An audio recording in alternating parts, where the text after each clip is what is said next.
Listo, vamos a empezar con este tema para el día de hoy, que es el impacto fiscal y económico del proyecto de reforma de pensiones. Debo de comenzar diciéndoles que este proyecto es eso, todavía no está aprobado, sin embargo, tiene mucha posibilidad de que se apruebe tal cual, porque aunque es un proyecto presentado por el gobierno, por el Ejecutivo Federal, la realidad es que detrás de este proyecto están los organismos empresariales. Eh, Su servidor es consejero nacional de Coparmex y nosotros sabíamos de este proyecto desde antes, solamente que nos pidieron que lo mantuviéramos, no lo diéramos a conocer, porque precisamente no queríamos contaminar este proyecto con el crédito hacia el gobierno. Pues entonces, me parece que las pensiones deben de reformarse, sí, sin duda alguna deben de reformarse. Y queremos tener una explicación muy clara respecto a este tema. Y para eso le pedimos un apoyo importante aquí a nuestro buen amigo, compañero, colega, José Gilberto Soto, que debo decirles que José Gilberto tiene eh, una, ¿qué le puedo decir? Un canal de comunicación, una columna que donde escribe pues bastante, es un estudioso, me consta que es un gran estudioso de la materia, y no nada más de la materia de pensiones, ¿no? Sino de la materia fiscal en general. Quiero agradecerte, Gilberto, la verdad que nos apoyes con este tema. Por ahí sé que te llevará, que será unos 45, una hora más o menos, el desarrollo del mismo. Aquí en el cafecito no hacemos mucho protocolo, Gilberto, No de te leer preocupes. currículums y cosas de esas, ¿no? Pero aquí, al final de cuentas, eh, tu exposición y tu charla, al final, sé que eso hablará mucho más que ponerme a leer un currículum, ¿no? Pero, Muchas gracias. muy Muchas bien. gracias. Muchas gracias, Pepe. Adelante, mi amigo Gilberto. Te Todo agradezco el mucho escenario es tuyo. por todo lo que me estimas, por todo lo que acabas de hablar bien de mí. Te agradezco mucho, Pepe.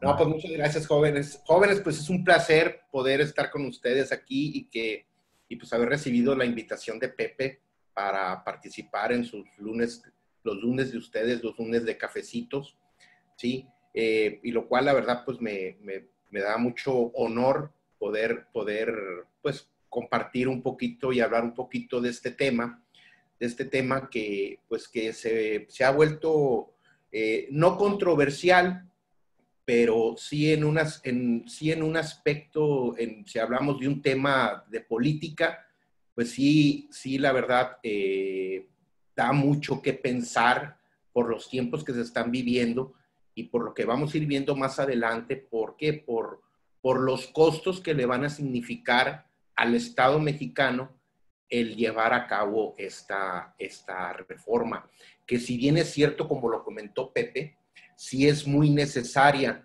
¿Por qué? Por las condiciones económicas en las que estamos viviendo y por las que hemos vivido en los últimos años. Recordemos que aquí en México, en nuestro país, el trabajador durante su vida laboral convive mucho entre la formalidad y la informalidad. Recordemos que es mayor el porciento de la población económicamente activa que se encuentra dentro de la economía informal que la que se encuentra dentro de la formalidad. Entonces, llegar a las 1,250 semanas, la verdad es algo imposible porque estamos hablando de 24 años constantes con un patrón o deja tú con un patrón, sino que dentro de la formalidad. Vamos a pasar a la siguiente lámina, por favor. Esa misma. Bueno, comenzamos con el tema, ¿no? Sabemos perfectamente bien, ya lo conocemos, fue un anuncio que hicieron dentro del programa matutino de la mañanera, ¿sí? Que del ciudadano presidente de la República, que el pasado 22 de julio de este año, el secretario de Hacienda, pues presentó la iniciativa para reformar el sistema de pensiones actual. Recordemos que el sistema de pensiones actual que tenemos entró en vigor más bien el 1 de julio del año de 1997. Si observamos, el 1 de julio del año 2021 cumpliría sus primeros 24 años de vida. Más bien sería el 30 de junio, el día que cumpliría sus primeros 24 años de vida. Si puedes continuar a la siguiente, por favor.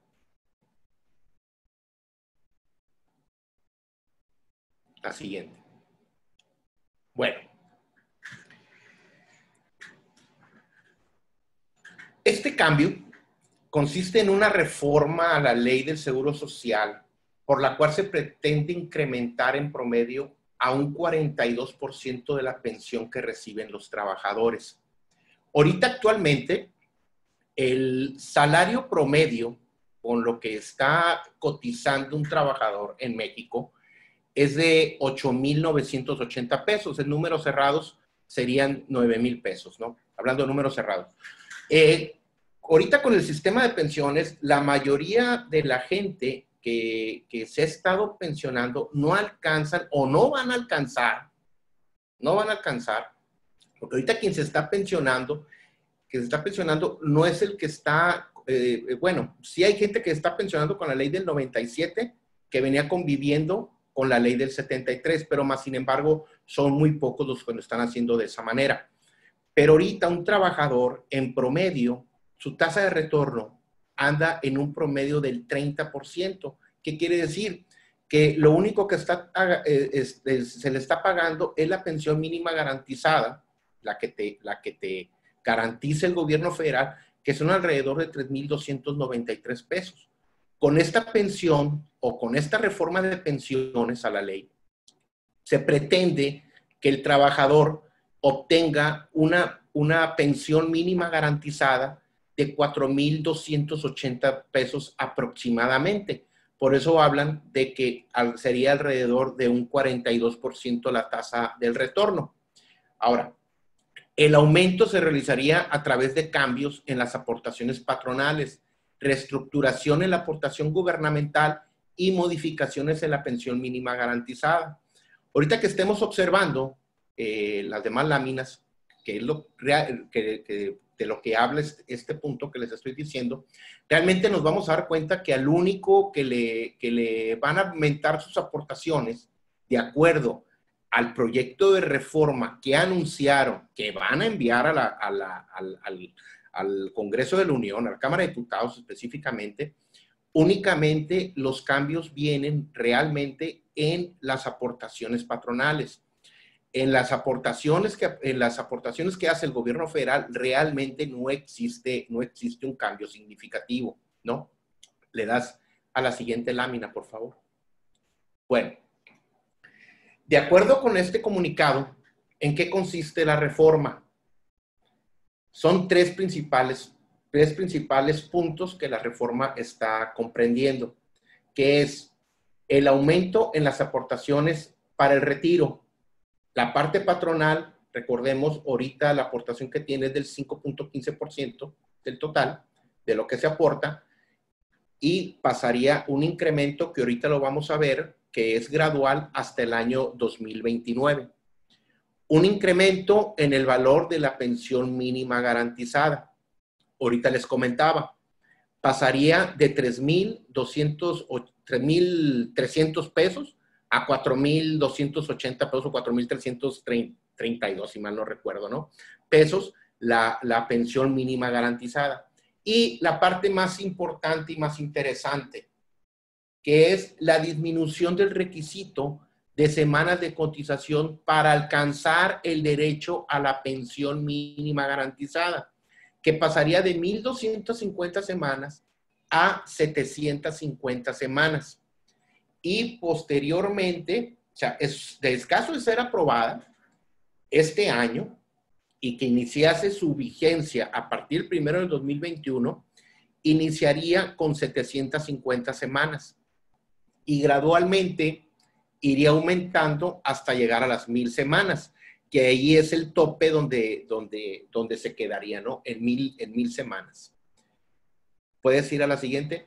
Jóvenes, si quieren ir participando dentro de la misma plática, yo no tengo ningún problema, porque para mí esto es una charla entre amigos, más un curso, ¿no? Más que un curso. Entonces, si quieren ir participando, se los voy a agradecer mucho sin ningún problema. Interrúmpanme si quieren. Podemos hacerlo de dos maneras, Gilberto. Pueden ahí en el chat del Zoom, ahí pueden poner sus preguntas, o bien, con todo gusto pueden levantar la mano y les damos acceso ahí con el micrófono. Adelante, Gilberto. Perfecto, muy bien. Bueno, como les comentaba, ¿no? Ahora, estas aportaciones para los ramos del seguro de retiro, cesantía y vejez, como les decía, pues va a aumentar de un 5.15%, que es lo que está vigente ahorita, hasta un 13.875%. Bueno, ¿cómo se va a dar? El aumento se presentará en función del ingreso de los trabajadores. La aportación del patrón bajo la reforma podrá ir de un 5.15% para trabajadores con un ingreso de un salario mínimo aproximadamente de 3,450 pesos mensuales hasta un 13.875% para trabajadores con ingresos de 25 UMAS, es decir, con ingresos mensuales de 66,000 pesos. Sabemos ahorita que actualmente el gobierno aporta un 0.225% más una cuota social.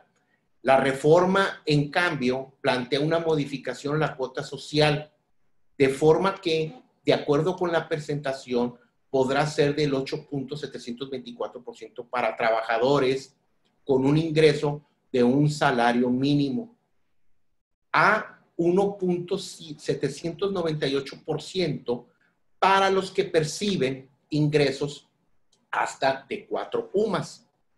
¿Cómo se va a ir haciendo este incremento? El incremento se realizará de forma paulatina en un promedio de 8 años. Se desconoce el ritmo a través del cual se aumentará la aportación patronal, que en el momento no lo habían presentado, ahorita ya lo presentaron, cuál va a ser el ritmo de ese incremento, que ahorita lo vamos a ver. Es decir, si cada año aumentará un mismo porcentaje o si más bien será un aumento gradual. Va a ser un aumento gradual.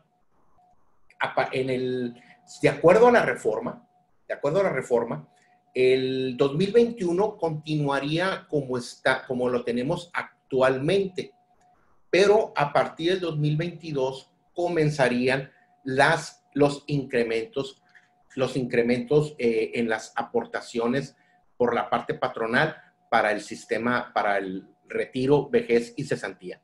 ¿Le puedes dar a la siguiente lámina, por favor? A ver, ¿qué preguntas? Como podemos ver, estos datos los presentó el secretario de Hacienda después de que en redes sociales le cuestionaron cómo iban a ser los aumentos y porque no los habían presentado dentro del programa matutino, no los habían presentado. Entonces, posteriormente, en el mismo Twitter, los hizo ver, y estos serían los aumentos. En el 2021, como les comentaba ahorita, sería igual como es ahorita, del 5.15%. A partir del 2022, vemos el incremento a un 6.24%, 2023 a un 7.33%, 2024 un 8.42%, 2025 un 9.51%, 2026 10.60%, 11.69% para 2027, y así sucesivamente hasta llegar al año 2029, donde ya se cumpliría la aportación del 13.88% en adelante. ¿Qué quiere decir? Que en 8 años estaríamos aportando ya la cantidad que está propuesta de aportación patronal para la parte trabajadora, ¿no? Parte trabajadora. Es decir, estaríamos más o menos con un aumento gradual cada año de 1.091%, ¿sí? Estaremos pagando cada año más. Que esto, pues, tendríamos que esperar una vez que llegue a la Cámara de Diputados este proyecto de reforma, que llegue a ellos, para ver si autorizan esta manera de aumento gradual, porque en sí, la verdad, ojalá que las pláticas que hacen abiertas con parlamento abierto que le llaman, cuando hay reformas de este tipo, que son verdaderamente de mucha importancia a nivel nacional y sobre todo para el sector empresarial también, pues ver el costo financiero que va a tener para el mismo patrón, ¿no? Porque aquí le están dejando todo a la parte patronal, todo el aumento. Entonces, sería bueno estar atentos si se presenta la reforma, porque todavía no se ha presentado. Y recordemos que mañana, con el inicio, con la presentación del informe, pues inicia el periodo ordinario de sesiones de la Cámara, de ambas cámaras, ¿no? Tanto la de diputados como la de senadores. Y pues probablemente en los próximos días, pues estemos viendo que el Ejecutivo le envía al Legislativo pues el proyecto de reforma, ¿no? El que sí ya está y pueden observar, y de hecho por ahí se los mandé, creo, Pepe, en la Comisión Fiscal Regional. También dentro de este proyecto de reforma también hay un proyecto de reforma que va a la ley de las Afores. En ese proyecto de reforma a la ley de las Afores, un tema muy interesante que me llamó mucho la atención es que a las Afores les van a permitir no únicamente administrar fondos de trabajadores que estén inscritos, ya sea en el Seguro Social o en el ISSSTE, sino que cualquier trabajador, aunque esté él en la economía informal, va a poder llegar a una Afore y aperturar un sistema, una cuenta para una pensión, ¿sí?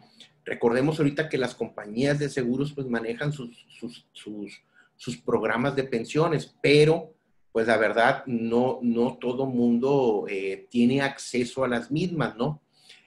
¿Por qué? Por los costos que tienen. Entonces, les van a permitir a las Afores, a las administradoras de fondos, les van a permitir poderles aperturar cuenta a este tipo de personas. ¿Y qué personas son? Pues las que se encuentran en la economía informal.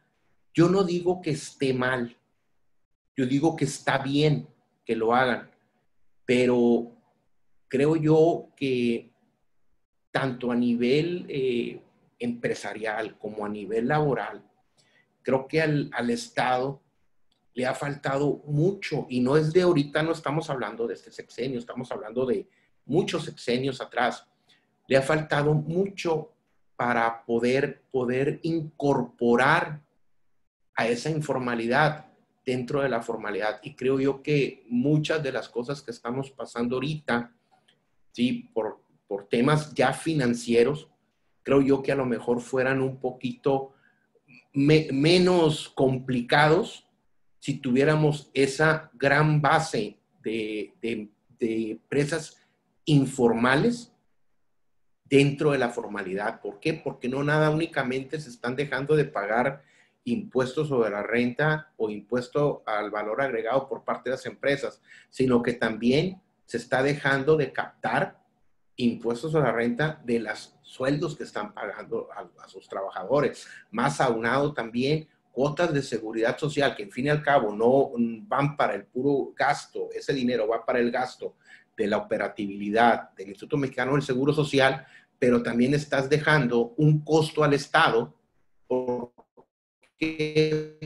todas esas personas tienen que tener o les tienes que otorgar un tipo de programas de salud, que antes era el Seguro Popular, ahora está el famoso INSABI, que pues no sabes dónde está, pero ahí está, en papel al menos, pero ahí está, ¿sí? Y ese es un costo que tienes aparte, ¿no? Entonces creo yo que muchas de las situaciones que estamos viviendo ahorita, que se han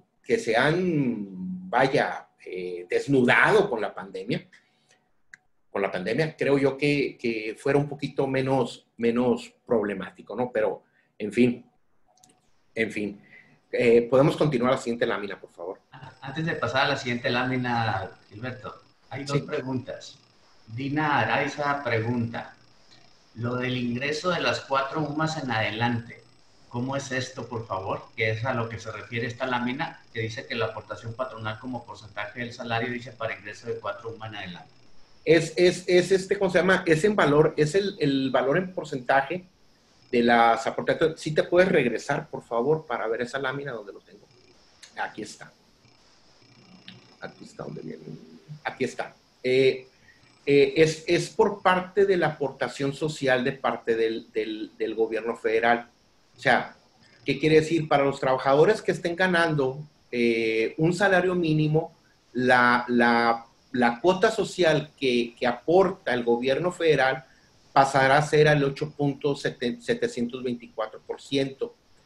Y la cuota social que aporta el gobierno federal con respecto a los trabajadores que tienen un ingreso de 4 UMAS es del 1.798%.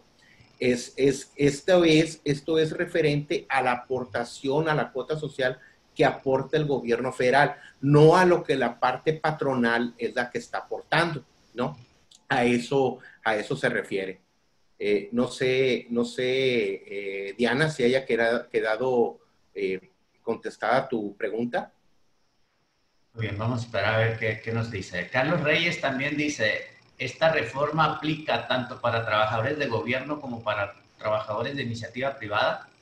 No, es únicamente a trabajadores de iniciativa privada, ya que lo que se va a reformar, de acuerdo a la presentación que hicieron, lo que se va a reformar es el sistema de retiro, es lo correspondiente al retiro, cesantía y vejez dentro de la ley del Instituto Mexicano del Seguro Social. No, acuérdate que el sistema de pensiones del ISSSTE se maneja en otro ordenamiento legal, ¿no? ¿Sí? Sí. Muy bien, Dina Araiza dice que sí, que muchas gracias. Gracias a ti, Diana. Gracias a ti, Diana. Va. Ahora sí, la siguiente. Bueno, aquí podemos ver cómo pasaría, ¿sí? Las aportaciones que estaría pues dando la parte patronal, la parte del gobierno y la parte del trabajador. Actualmente, pues sabemos perfectamente bien que la parte patronal aporta un 5.15%. La parte del gobierno, pues aporta el 225% de cuota social hasta los 15 salarios mínimos, ¿no? Ahorita, ampliando un poquito más, Diana, ampliando un poquito más, la parte que, si vemos en el comparativo, la cuota social ya no va a ser hasta los 15 salarios mínimos, va a ser hasta las 4 UMAS, ¿no? El trabajador aporta el 1.125% para efectos de su pensión. Con la reforma seguiría aportando lo mismo. La cuota social del gobierno, lo único que hicieron es cambiarle de 0.225% a la cuota social a 4 UMAS, que la verdad viene siendo exactamente lo mismo. Una pequeña diferencia es lo que es una pequeña diferencia, pues centavos, nada más con respecto a lo que venía aportando. Pues, lo hicieron para que se vea bonito, ¿verdad, Pepe? Por eso. Lo hicieron para que se vea bonito. De 0.25% a 4 UMAS va a aportar más, pero no, en realidad no. El que sí va a llevar toda la carga, es la parte patronal.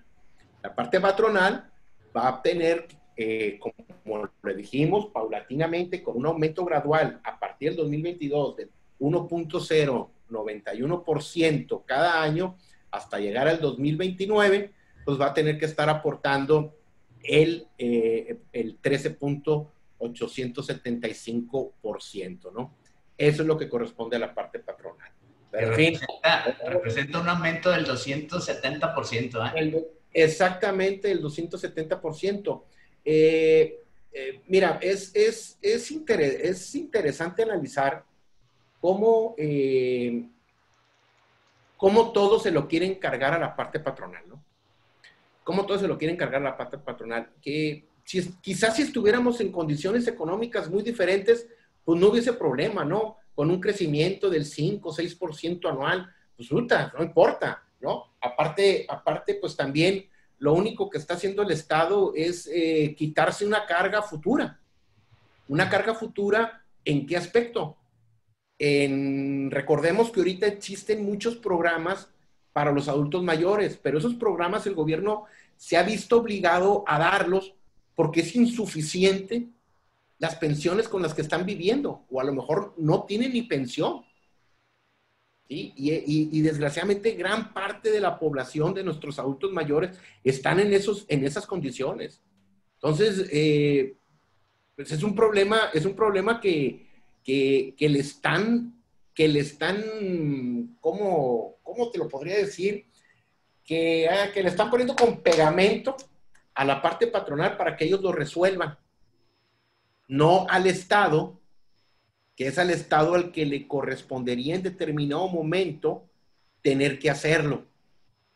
Pero pues vamos esperando qué sucede durante estos próximos meses respecto al proceso legislativo que vaya a llevar esta ley. Yo en lo personal, yo no creo que vaya a aprobarse un aumento tan descabellado.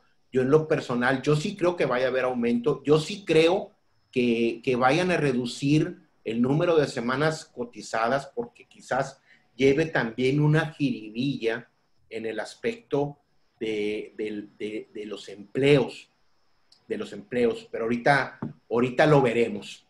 Puedes pasar a la siguiente lámina, Pepe, por favor.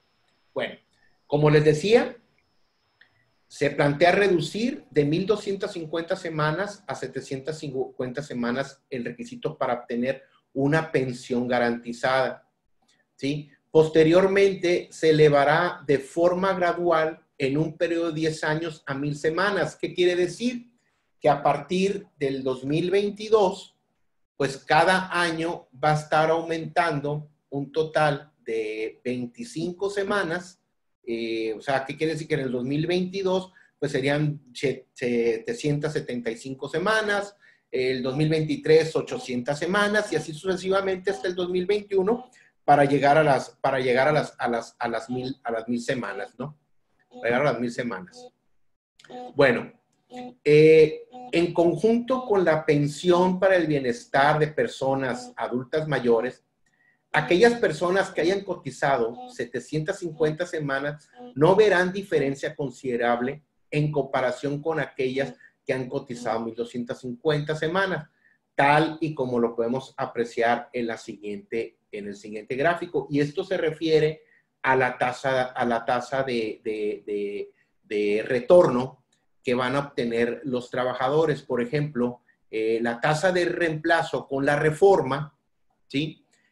Con un total de un salario mínimo, pues vas a obtener hasta un 103% de tasa de reemplazo. Con 2 UMAS vas a obtener hasta un 102% de tasa de reemplazo. De 3 UMAS se va a 76%, de 4 UMAS 58%, un 54%, perdón. El primero es con la reforma del 97, discúlpenme. La tasa de reemplazo con la reforma, con 750 semanas, pues será el 103%, y con el total de 1,250 semanas sería el 109%. Donde empiezas a ver la diferencia es a partir de que el trabajador obtiene 2 UMAS.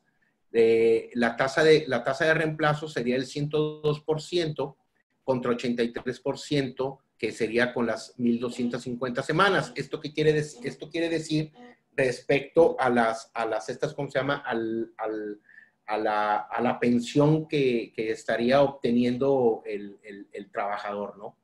Trabajador. Puedes pasar a la siguiente, Pepe, por favor. Bueno, porcentajes. La tasa de reemplazo mide qué tan efectivamente un sistema de pensiones provee un ingreso por retiro, que reemplaza a la principal fuente de ingresos. de un sujeto previo a su retiro. En este sentido, con la ley vigente, una persona que percibe 5 UMAS tendrá una pensión con tasa de reemplazo del 31%, es decir, únicamente percibirá el 31% de su salario.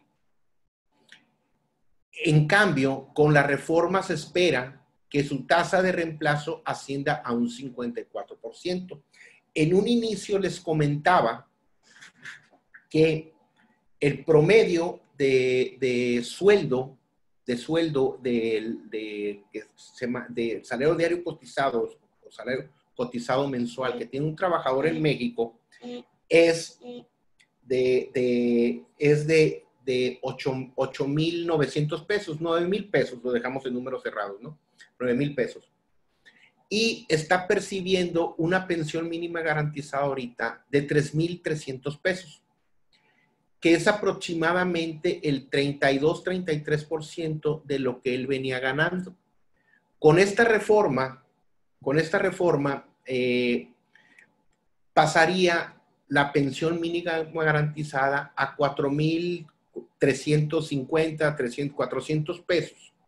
Si está ganando alrededor de 9,000 pesos el trabajador, pues sí estamos llegando casi a niveles de un 50% de lo que él venía percibiendo.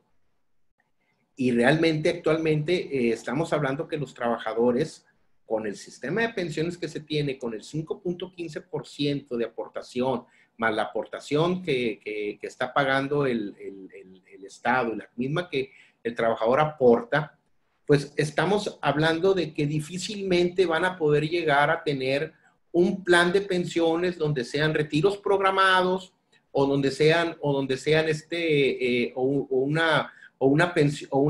retiros programados o retiros o un solo retiro de una sola exhibición.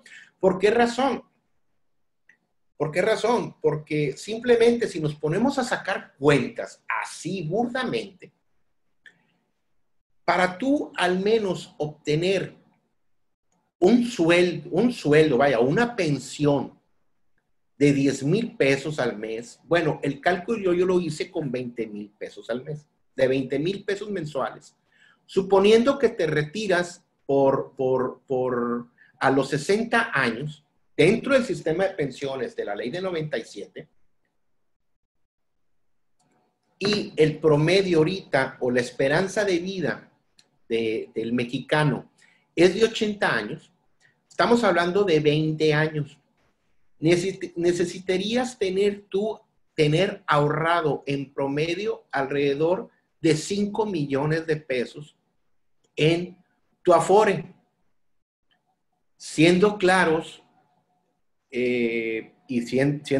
siendo dentro de la realidad de lo que vive nuestro país, pues sabemos perfectamente bien que en 24 años difícilmente un trabajador con un sueldo promedio de 9,000 pesos al mes, pues va a poder ahorrar 5 millones de pesos en el lapso de 24 años. ¿Cuánto tiene que destinar de ese sueldo mensual para poder ahorrar los 5 millones de pesos? Es más, si lo ponemos a sacar, así nomás por 24, o sea, estamos hablando que el trabajador ahorraría alrededor de 2 millones de pesos, pero sin gastar ni un 5. O sea, sin comer, sin pagar vivienda, sin pagar energía eléctrica, sin pagar ningún servicio para poder vivir. Entonces, pues nunca va a llegar a esos importes. Nunca los va a llegar. Entonces, ningún trabajador dentro de la ley del 97, que en el momento que se creó eran diferentes las condiciones que el país tenía, eran diferentes, aunque veníamos saliendo, si no recuerdan, de una crisis que tuvimos en el año 95, producto del famoso error de diciembre de 1994, ¿no? Y que esta reforma del 97, recordemos que se dio, ¿por qué? Porque el sistema de reformas del 73 iba a colapsar las finanzas del Estado mexicano, ¿sí? Entonces, como les digo, difícilmente un trabajador va a poder obtener una pensión al menos a un 100% de lo que él venía percibiendo con el sistema actual de pensiones con el que estamos conviviendo, ¿no? ¿Puedes continuar, Pepe, por favor? Por ahí vi una pregunta. Dice, buenos días, ¿el aumento gradual de los porcentajes es por trabajador? ¿Qué pasaría si el empleado cambia de trabajo? No, el aumento gradual dice alimentos, de alimentos. Quien hace la pregunta, el aumento gradual de los porcentajes es para la parte patronal, no es para el trabajador. El trabajador, la aportación que hace actualmente seguiría siendo la misma. Ahora, ¿qué pasaría si el empleado cambia de trabajo? Pues no pasaría nada, ¿no? Lo único que sucedería es que cambiaría la parte patronal que estaría realizando las aportaciones, ¿no? Para el trabajador, ¿no? Es lo que cambiaría. No sé si con esto haya quedado contestada la pregunta. Sí, yo creo que sí, ¿no? Pero adelante. Bueno, el incremento en el valor de la pensión mínima garantizada, como les decía ahorita, se plantea un incremento en la pensión garantizada al incrementar el valor de la pensión de un promedio actual de 3,289 pesos a un valor promedio de 4,345 pesos.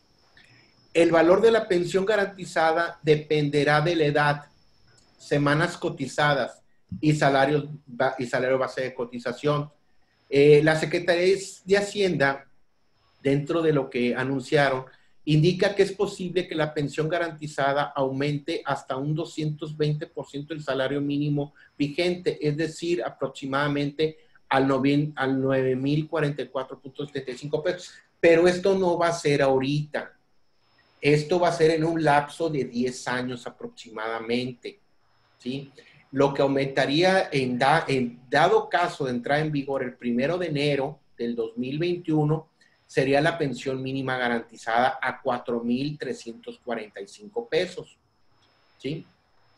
Los 9,044 sería en un lapso más o menos aproximadamente de 10 años. Hay mucha información que nos van a dar a conocer una vez que presenten el proyecto de reforma, que ahorita no lo han soltado todavía. Quizás a lo mejor, Pepe lo sabrá mejor porque ha estado tras bambalinas en eso, a lo mejor le están haciendo algunas adecuaciones, desconocemos ese punto, ¿no? Pero a lo que sabemos ahorita, a lo anunciado, son 4,345 pesos a partir del 2021. El aumento de la pensión garantizada que aumente hasta los 9,045 pesos, se dice que va a ser en un lapso aproximadamente de 10 años, ¿no? Obviamente este aumento aquí, Gilberto, es a valores presentes, pues. Los Sí. 9,044 pesos, de aquí a 10 años, pues a lo mejor ya no vamos a estar hablando de 9,044 pesos, estaríamos hablando, no sé, de la inflación que haya ocurrido en los 10 años. Aquí lo que vale la pena, creo, resaltar es cómo en México la pensión mínima garantizada, si hoy es 3,289 pesos y la verdad no sirven para nada, pues aumentarlo a 4,345 sigue siendo un aumento, pero insuficiente, pues, porque la realidad es que una familia, una persona, suponiendo que es un adulto mayor, pues vivir con 4,345 pesos es complicado, ¿verdad? Pero bueno, ojalá fuera mucho más rápido el poder subir de 3,289 a 9,044 pesos, ¿verdad? Pero bueno. Sí, definitivamente, ¿no? Y son diferentes las condiciones económicas en todo el país, Pepe.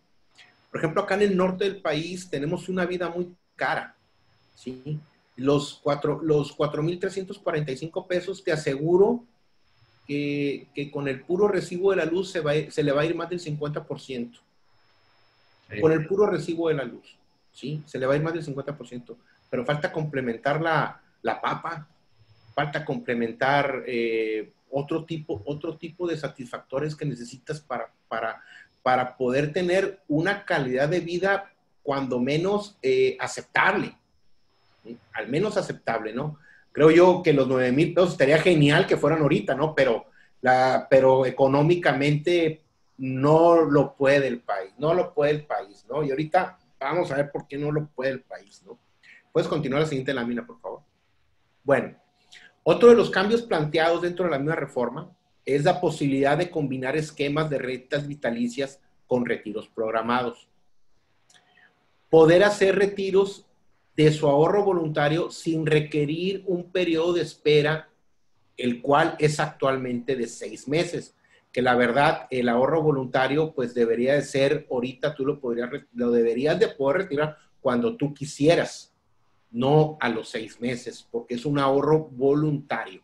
No es lo que es exigible dentro de la ley, ¿no? Eliminar la prescripción de derechos de modo que los titulares de la cuenta individual o sus beneficiarios puedan recuperar el saldo remanente en dicha cuenta aún después de 10 años de obtener el derecho a la pensión, ¿no? Estos son otro de los cambios planteados dentro del proyecto de reforma que se enviará, ¿no?, a la Cámara de Diputados. ¿Puedes pasar a la siguiente, Pepe? Bueno, hablando del costo económico que representaría para el Estado. El próximo 1 de julio del año 2024 se cumplen los primeros 24 años del inicio de la vigencia de la ley del 1997. ¿Qué quiere decir? Que probablemente a partir del 2021 ya se van a venir las primeras generaciones en poderse pensionar bajo esta ley del 97. Bueno, pues se está esperando entre un aproximado de entre 10,000 a 20,000 trabajadores que se puedan pensionar teniendo todos los requisitos para acceder a una pensión mínima garantizada. Y sabemos perfectamente bien que uno de los requisitos primordiales para obtener la pensión mínima garantizada, pues es haber cotizado las 1,250 semanas. ¿Puedes pasar a la siguiente lámina? Bueno, de aprobarse la reforma y reducir el número de semanas de 1,250 a 750, se calcula que podrán acceder a la pensión mínima garantizada entre 60,000 a 80,000 trabajadores. Hay muchas personas ahorita, que empezaron a convivir o empezaron a cotizar dentro del Seguro Social después del 1 de julio de 1997. Pero personas que actualmente ya cuentan con 60 años. Pero estas personas no reúnen las 1,250 semanas porque, como lo comentábamos en un inicio, en México el trabajador convive entre la economía formal y entre la economía informal, donde en la economía formal sí tiene prestaciones de seguridad social y en la economía informal sabemos perfectamente que no las tiene. Entonces, debe de haber muchos trabajadores ahorita, como les dije en un inicio, que ya cuenten con los 60 años de edad, pero que no tienen las 1,250 semanas. Entonces, se está esperando que con esta reducción puedan acceder a la pensión mínima garantizada entre 60,000 y 80,000 trabajadores. Actualmente, la Hacienda Pública destina recursos por concepto de pensiones, jubilaciones del sector público y costo de programas sociales de más de 1,103,758 millones de pesos. Fíjense bien, esto es para el 2020, estos datos, superando el monto que por recaudación de IVA se tiene, el cual es de 1,007,546 millones de pesos. Esto es actualmente. imaginémonos cómo va a ser en el 2021. ¿Por qué? Porque el Estado le tiene, al pagar la pensión mínima garantizada, pues si bien es cierto, absorbe los ahorros que tiene en su afore el trabajador. Pero vamos siendo honestos, multipliquen 4,400 pesos por 12 y luego por 20, y pues ¿qué cantidad les da?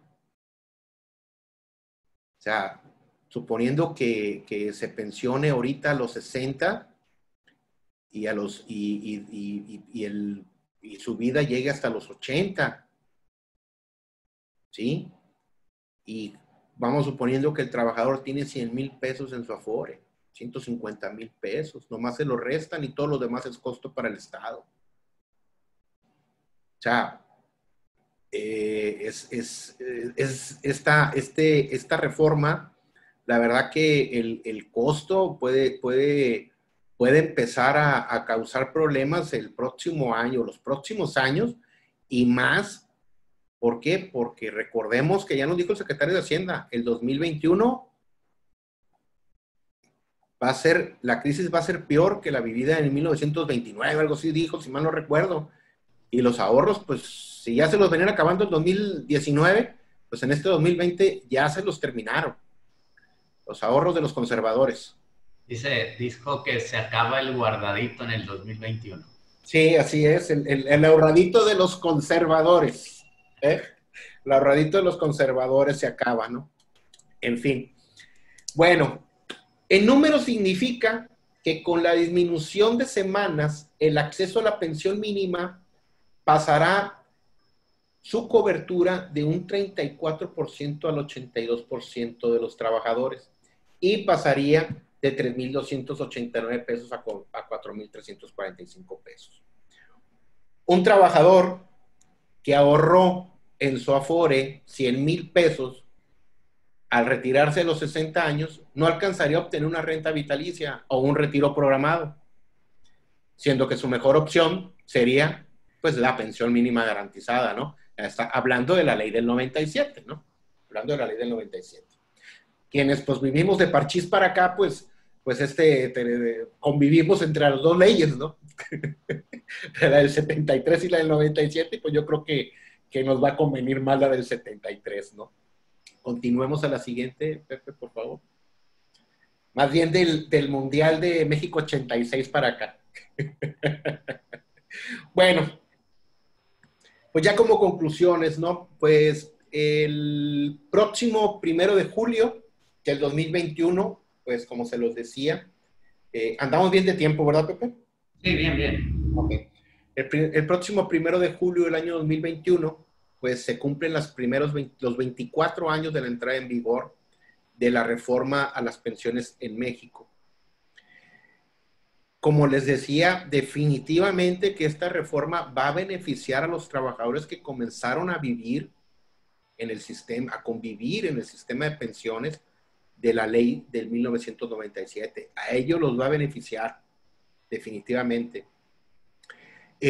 Con el actual sistema de pensiones, solo el 30% de los trabajadores pues logran tener una pensión mínima garantizada. Como les comentaba, definitivamente sí viene a beneficiar a gran parte de los trabajadores, sobre todo aquellos que a una edad madura comenzaron a cotizar en el seguro social y comenzaron y fueron inscritos después del 1 de julio de 1997. Que hay un gran grosor de trabajadores que están en esa situación ahorita y que ya batallan mucho para poder conseguir un empleo, o simplemente el empleo que tienen pues es un empleo que nomás están cumpliendo para poder reunir las 1,250 semanas, ¿no? Y empleos pues desgraciadamente muy mal remunerados en la mayoría de los casos, ¿no?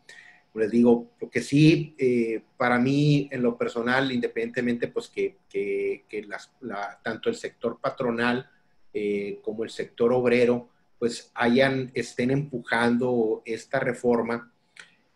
A mí me llama mucho la atención que esta reforma se dé en estos tiempos, que es una reforma completamente muy populista, muy populista.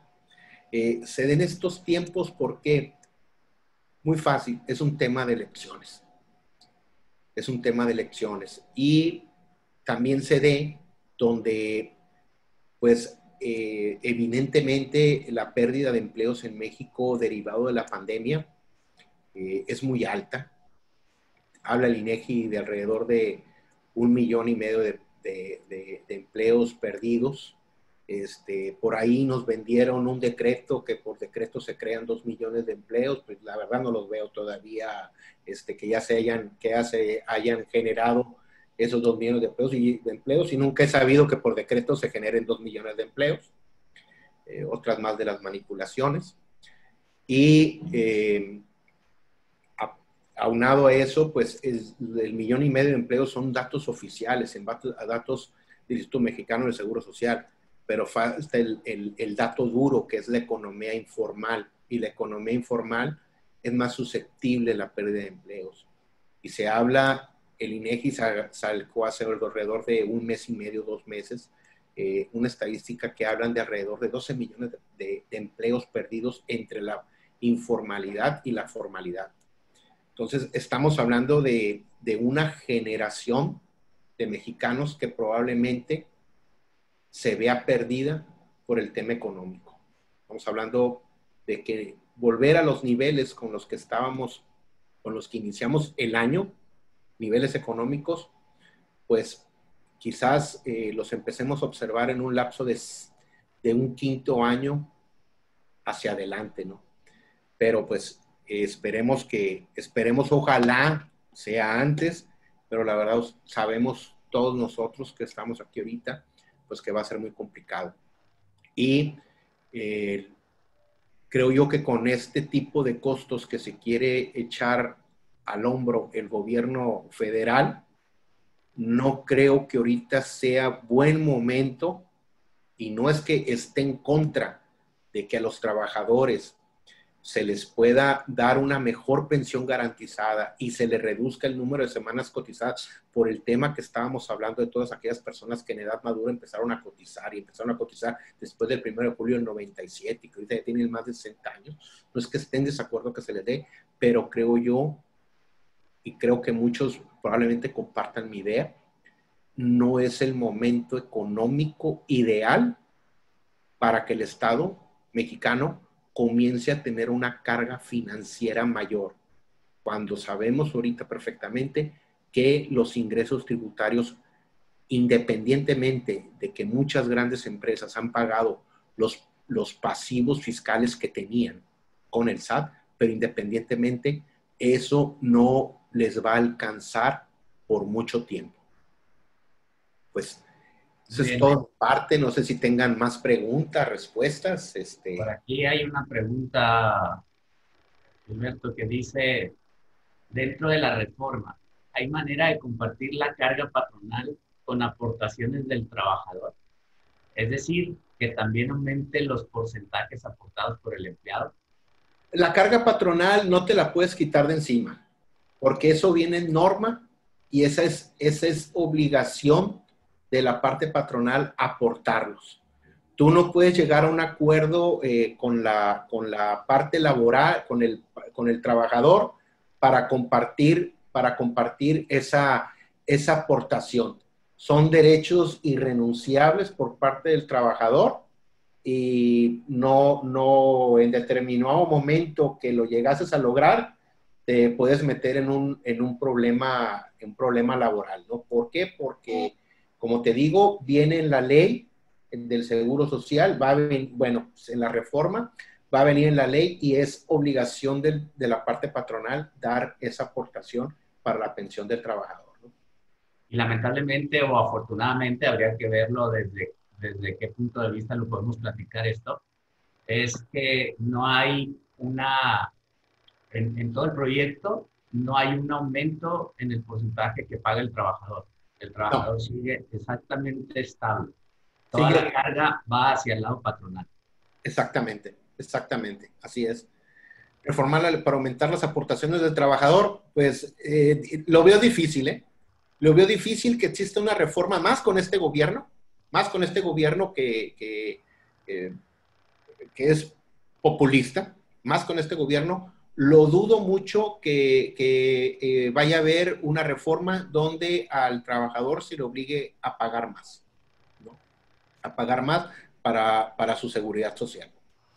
Fíjate, Gilberto, una de las cosas que vemos recurrentemente en las empresas es que el trabajador cambia de régimen de inscripción, deja la modalidad normal de ley y se va a lo que le llaman la modalidad 40. Así es.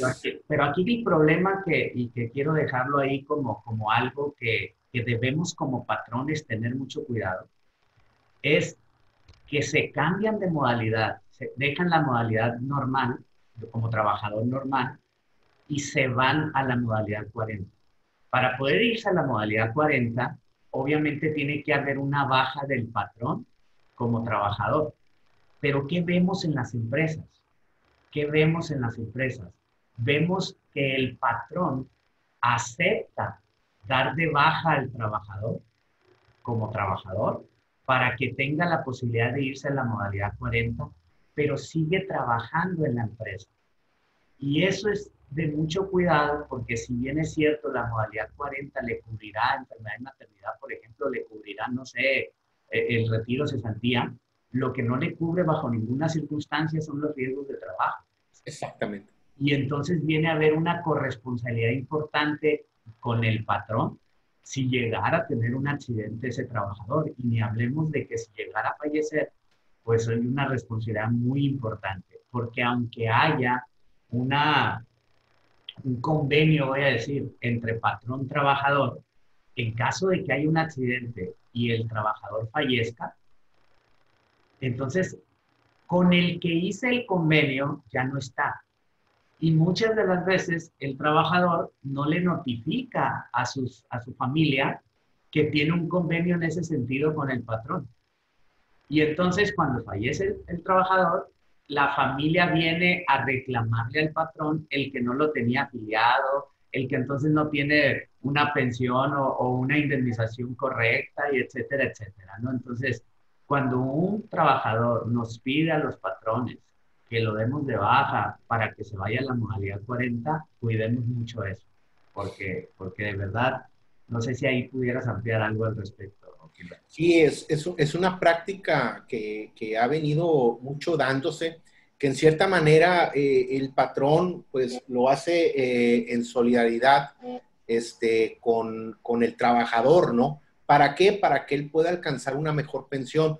Pero el costo que posteriormente puede tener, por lo que tú acabas de comentar, Pepe, respecto a un probable riesgo de trabajo que se pueda dar, pues el costo económico que puede tener puede ser muy alto, y más si el trabajador, ojalá fuera un accidente normal, tranquilo, que no requiera más de una semana, ¿no? de incapacidad, pero ya en un tema mayor donde pueda existir un corte de un brazo, una mano, o simplemente, Dios no lo quiera, hasta el fallecimiento del mismo, el patrón se mete en un problema bastante gordo, ¿no? Bastante gordo. Entonces sí hay que siempre observar bien eso con nuestros clientes o en las empresas donde estamos laborando, que ese tipo de prácticas, pues debemos de tener mucho cuidado con ellas, ¿no? Adelante, don Rogelio. Adelante, Rogelio. Ok.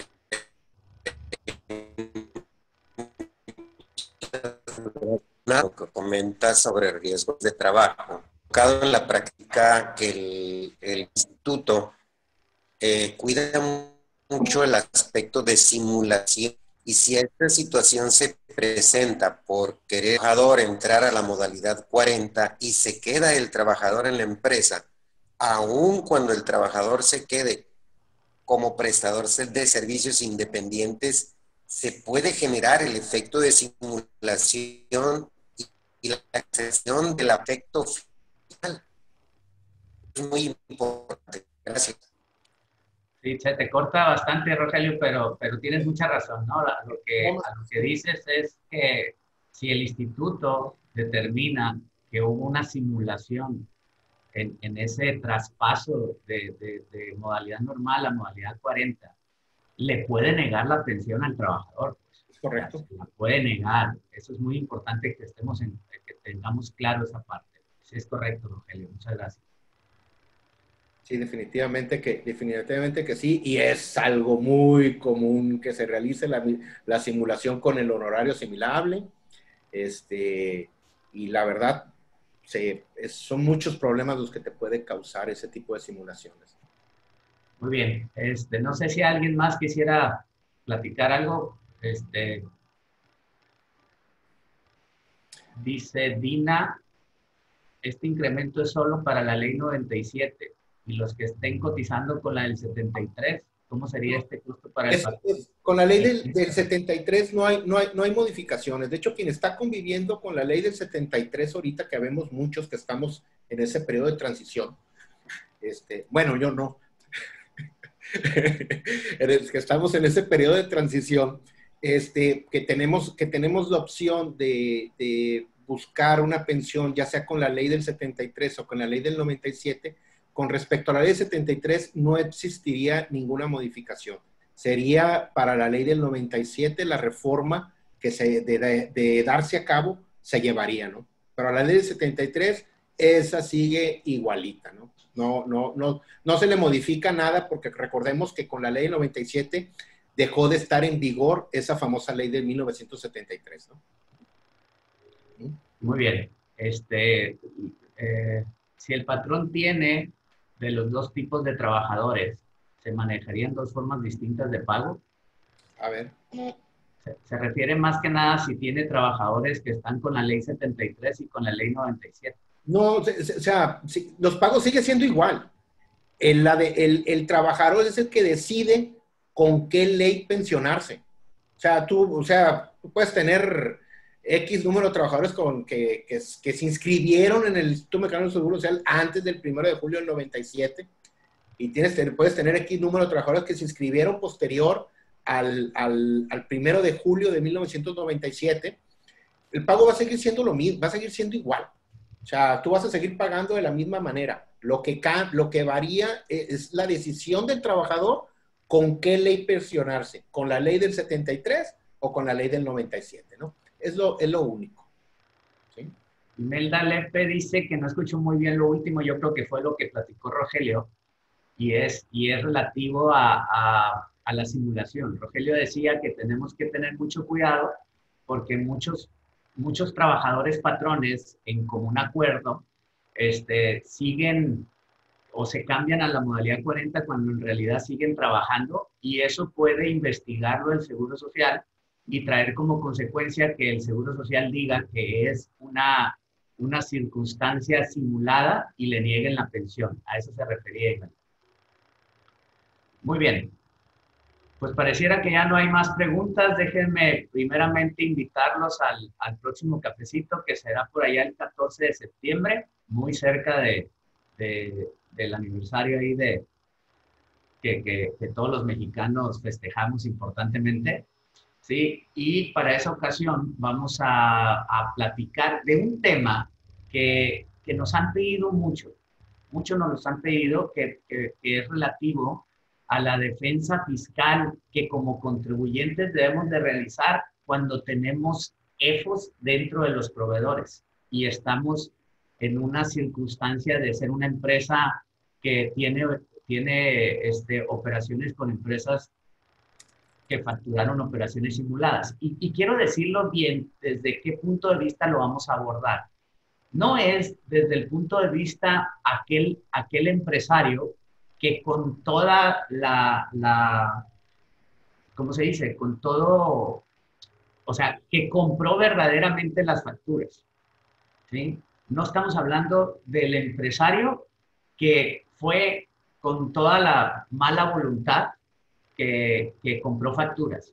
Estamos hablando de aquel empresario que por alguna circunstancia tuvo operaciones reales y verdaderas con una empresa que luego esa empresa fue y cayó en la lista de las empresas facturadoras. Eso, la otra vez decía que aquí en la oficina me pasó que una vez contratamos a un pintor, ese pintor, pues obviamente me dio una factura, esa factura yo la pagué, pero al tiempo resultó que ese proveedor resultó EFO. La cantidad no es relevante, pero el problema es que acuérdense las consecuencias que tenemos de tener operaciones con empresas que facturan operaciones similares. Ese va a ser el tema del próximo cafecito, y en esta ocasión nos va a acompañar el doctor Adolfo Solís Farías, un excelente fiscalista, abogado fiscalista, y vamos a tenerlo ahí como invitado especial. Muy bien. Gilberto, primeramente agradecerte mucho tu tiempo, tu disponibilidad para apoyarnos en este cafecito. Somos amigos y sabemos que tanto de aquí para allá como de allá para acá tenemos correspondencia, ¿no? Y pues ya son algún tiempo que tenemos conviviendo en diferentes eventos en la región. De verdad, Gilberto, muchísimas gracias. Y algo más que quisieras comentar.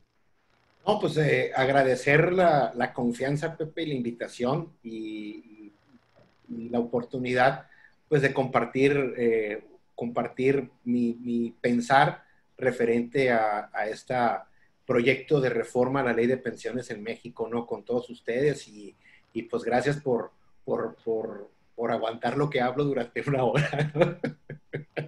Muchísimas gracias a ustedes, al contrario, estoy muy agradecido, la verdad, y las veces que quieras, ya sabes que con gusto aquí estaremos, ¿no? Muchas gracias, Gilberto, yo sé, igualmente del otro lado, ¿no? Dale, pues gracias. muchas gracias a todos, nos vemos primero Dios el 14 de septiembre, cuídense, recuerden que la pandemia no baja y seguimos aquí a la orden. Tengan una excelente semana. Saludos a todos. Muchas gracias, hasta luego. Bye. Vamos, se cuidan.